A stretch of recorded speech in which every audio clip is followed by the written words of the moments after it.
It's time now for Media Watch with Diptyka Laurent. Diptyka, hi there. Hi, and you're taking a look at the focus, of course, on the funeral of the former Israeli President and Prime Minister Shimon Peres.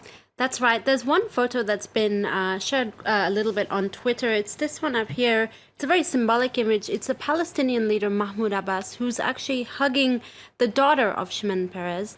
Of course, that comes after we saw that sort of historic handshake between Abbas and Netanyahu. This photo is really quite nice. The French press have been reporting that he was in tears during the funeral. And what's interesting, he was seated, of course, front row at that funeral. That's what the National reports. It's an Emirati paper. And actually, he was seated front row at the request of Shimon Peres. So it's very clear that that funeral was orchestrated really by Peres.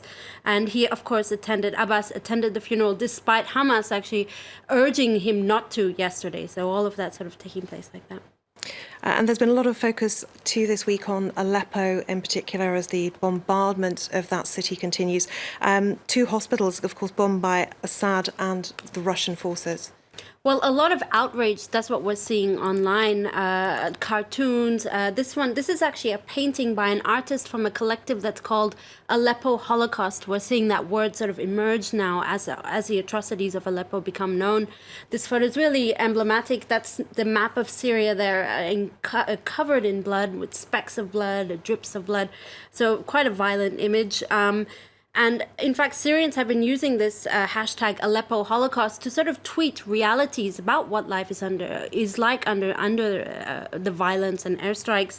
I want to show you this tweet, which is quite nice, by a user who really puts things into perspective. He says, "We keep hearing that Europe is a very dangerous place to be in right now.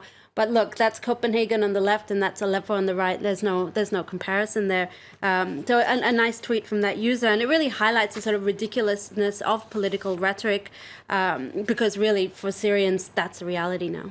And a lot of first-hand accounts now emerging from Aleppo. Well, let's start with The Guardian. They've actually published quite an in-depth article. Basically, The Guardian reporters used WhatsApp and Skype. I mean, considering that communications are very scarce in Aleppo right now, they used WhatsApp and Skype to get first-hand accounts of what people are living, what their reality is in Aleppo. You can read a whole bunch of accounts there. And, you know, one of the things that sort of stood out is people are determined to continue living despite the airstrikes, despite the threat of violence.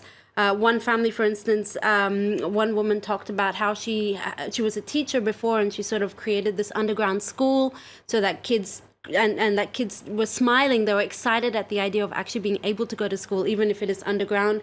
There are some really gritty stories, though.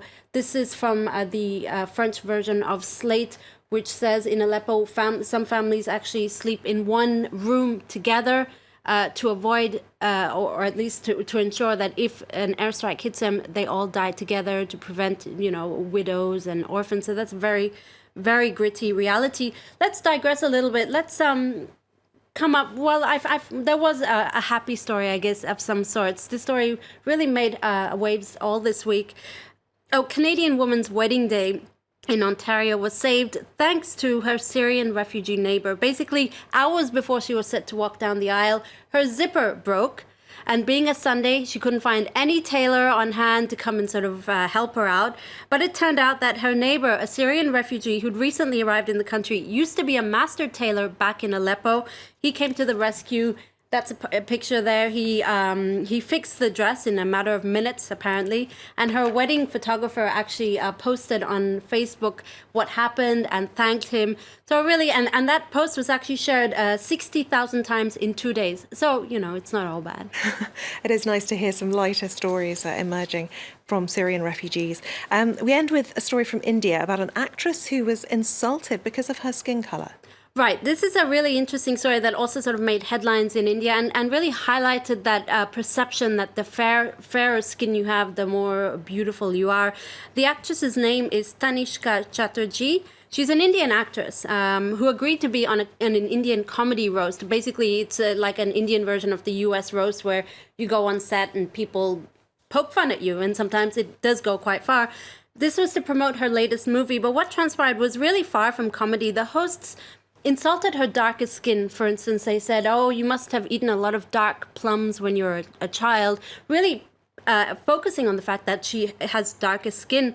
As a result, she went onto Facebook and posted a very angry rant, accusing the hosts and criticizing the hosts and accusing them of propagating ideas about skin color and beauty, which is already something that's very sensitive in India.